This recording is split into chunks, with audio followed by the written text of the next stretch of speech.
Okay, mayong mudto na usab kanatong tanan Luzon, Visayas, Mindanao.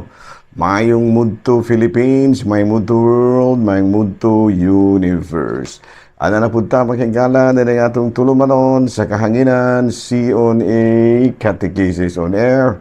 Og ako lang gihapon kini inyong ubos nga alagad, Reverendo Padre Edwin Academia Acab.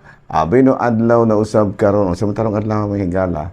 Kuan tarong Biyernes, no? Pizza 29, no? Pizza 29 ni ining bulan sa Disyembre. Ug mga adlaw may higala pizza 30 na. Dayong pagka-Domingo pizza 31, dayong pagka-Lunes bagong tuig na 2024 na mga higala, no? So, malipayon kitang dako ang higala, no? Sa mga panahon ngayon ini nga hapit na gid nato sa ulugon usabang bagong tuig. By the way, ang patron saint ni ang bagong tuig, Mary as Mother of God. No, ana, no?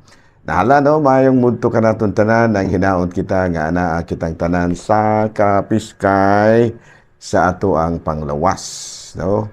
O gingamon usab akong timayaon dayang ako ang agaw din ha sa Kalumbuya, no? Si Father Christian Durango. Ako nang agaw na ako na may galagawiks na ako na gawiks. Pero padayon ta sa ato ang mga paghisgot-hisgot ginagmay. Ari kita sa ato dang timbayaon og mayong mudto ang atong talahurong obispo, Bishop Polito B. Cortez.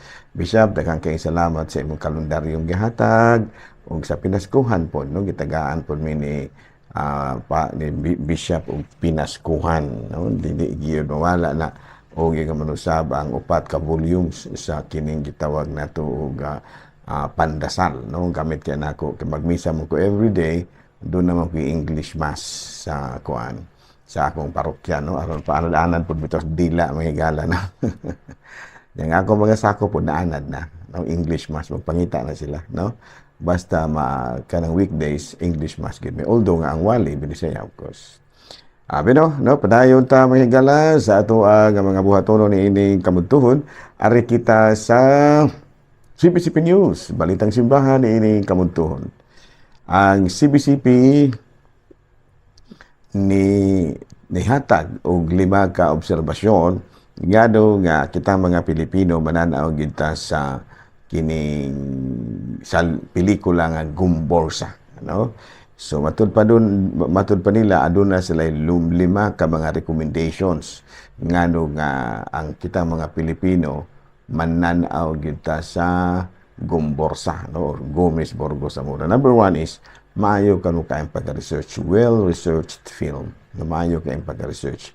Walay mga biases, no, walay mga dugang-dugang, walay mga gipangkuha, maayo kaayong pagka-research gyud. That's number 1. Number 2, kanang ang producer din ni ana mahigala ang Jesuit Communications, no? Jesuit Communications kining Jescom, no, muna nga kuang gina sa kay very religious ang dating. Number 3, gripping retelling of martyrdom story, no, kada bitang giayo gid nila bitaw ba pag saysay, no, ang nahitabo, no, wala ba ingon nga lipod-lipod, maigi niya pagkasaysay mahigala gripping retelling of martyrdom story. Kana bitang matandog yung ka ba sa ilahang pag saysay kana babalik sa nahitabo nga pag ula sa dugo sa tulo ka mga pari, si Father Burgos, si Father Gomez Burgos ug Zamora.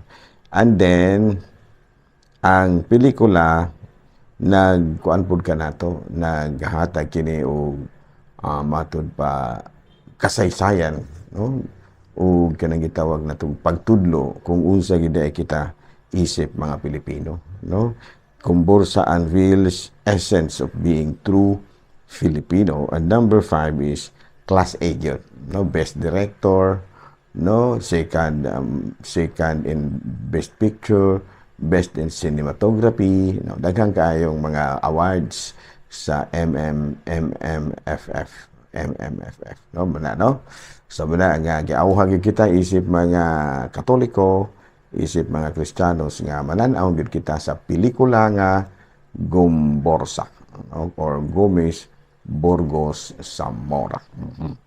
Balita manghigala gikan sa Vatican ay sa nagpadayon karon nga pagsinukliay og mga missile sa duha ka mga sa duha ka mga nanaggubat usab nga grupo kining Hezbollah ug ang Israel Military Force. Ubay-ubay gyud sa mga Kristiyanos, mga Katoliko didto ang medyo na displaced or namakwit tungod lagi kay delikado kaayo kung mapagan sa matud pa pagsinukliay sa mga bala de gera, bala de gera, mga missile, mga gala, mga ganang gitawag natong mga ngilngig kay nga mga armas. Okay? Mao kadto mga gala, mga balitang simbahan ini kabudtuhon ug padayon kita sa ato nga mga buhatonon. Bitaw pa rin, kuya juga ayo na mo hitabo ingon di ada gubat ba nya missile pag ning gipanggamit.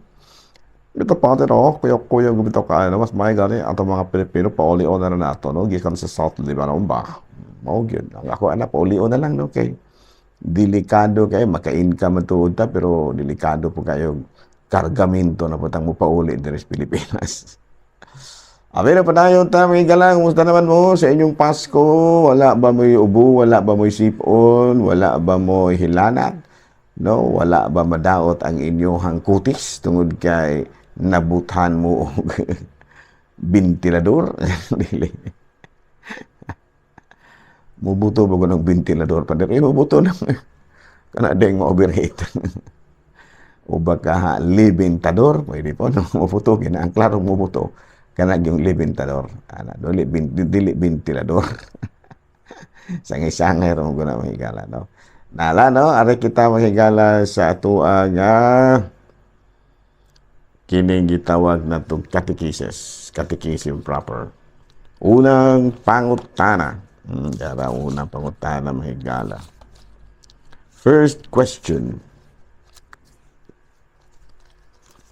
Padre, nga naman tang mga Katoliko nga, mo inom malagitang bino. Ang ubang mga relihiyon dili ba na manginom og bino, kita kusog kay itang manginom. Bueno, dili dagay kusog manginom kay sa Biblia, no, sa unang sulat ni San Pablo nga tukang Timoteo kapitulo 3 bersikulo 8, nagkanayon kini kinahanglan nga ang mga katabang sa simbahan maayo usab ug kinaiya ug matinud-anon, dili magpalabi og inom ug dili hakong. So dili magpalabi og inom. Sa ito papaimnon na gyud ta. Pero di lang magpasulabi nga mag-wild na punta. Gani sa unang sulat ni San Pablo nga to San Timoteo, kapitulo 5, bersikulo 23, si San Pablo nagkanayon, ayaw na pag-inom og tubig lamang, kundili inom usab og jutang bino, aron mahilisan ka pag-ayo sanglit kanunay kang nagkasakit. Sa ito pa mismo si San Pablo, no? Nag-auhag ka nato nga mo inom kita gamay lang god, no? Kaya ginadili sa Biblia, dili man ingong nga di ta paimnon kana ra man gyung magpalabi kang inom unya maghubog-hubog na ka. Ngodiana, no? Unya sa Lucas kapitulo 7 bersikulo 33 sa 34 mo sab kinatong mabasa. Mianhi si Juan nga magbubunyag ug nagpuasa siya ug wala mo inom og bino. Apan kamo miingon giyawaan siya. Mianhi ang anak sa tawo ug siya mikaon ug miinom. Apan kamo miingon tan-awa kining tawhana, ulit ug palainom siya ug higala sa mga kabador sa buhis ug sa mga magkasasala. Sa 1 Timothy chapter 4 verse 4, maayo ang tanang gibuhat sa Dios. Ang tanan angay dawaton uban ang pagpasalamat ug walay isalikway bisan unsa. So ang tanan nga gihimo sa Dios. So ang mga sangkap sa paghimo og bino, no, mga hinimo kini sa Diyos, busa, kini maayo usap. Klaro na ha? So, inom na tayo na. Pero, ang ginadili ko, kini magkubog-kubog na punta. Si wild din na ba? Okay. Ari na kita sa lain nga pangutana. Padero sa bagay tinuod ani nga adlaw sa Ginoo, kini bitang Lord's Day. Sa Katoliko, kining Domingo, sa laing dunay mga relihiyon nga kanila sa Saturday. But anyway, the day when God said, "Let there be light," the day was when Christ rose from the dead. No? The day ang Ginoo niingon nga, let there be light. Maanaa ang kahayag. Kaya nasayon man lagi kita nga ang kahayag sa kalibutan mao si Kristo.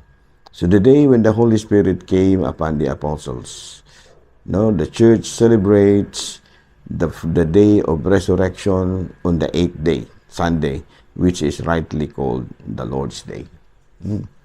Ang kinigong ang atuang pagtulunan mahigala sa Katolikong simbahan. Nga ang adlaw nga kining gitawag na itong adlaw sa Ginoo mao gyud ang Sunday. Nganuman tungod kay mao man kanang adlawa nga nabanhaw si Kristo, no?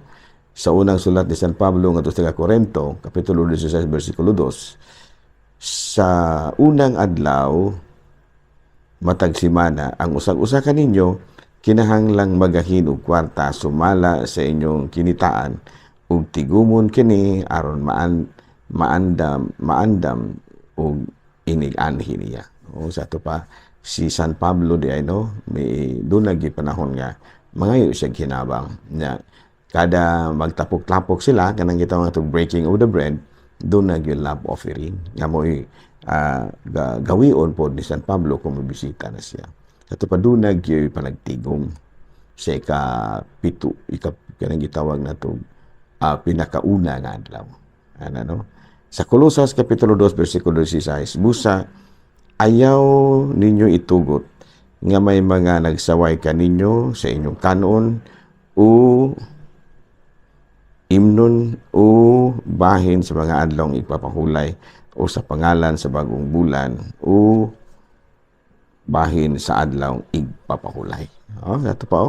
Sa ito pa, ayaw ninyo itugot nga may mga magsaway kaninyo, sa mga sa kanon ninyo o sa kining sa kabahin sa ilimnon o bahin sa mga adlaw nga balaan o sa pangilin sa bagong bulan o sa adlaw ipapahulay. Sa ito pa, dili ta ang mabalaka kung dunay mosaway nato, klaro kabahin sa adlaw ipapahulay tungod kay si Kristo mismo nabanhaw sa adlaw nga Domingo. In other words, ang adlaw nga Domingo mas dako kayo og kahulugan alang kanato kaysa Sabado.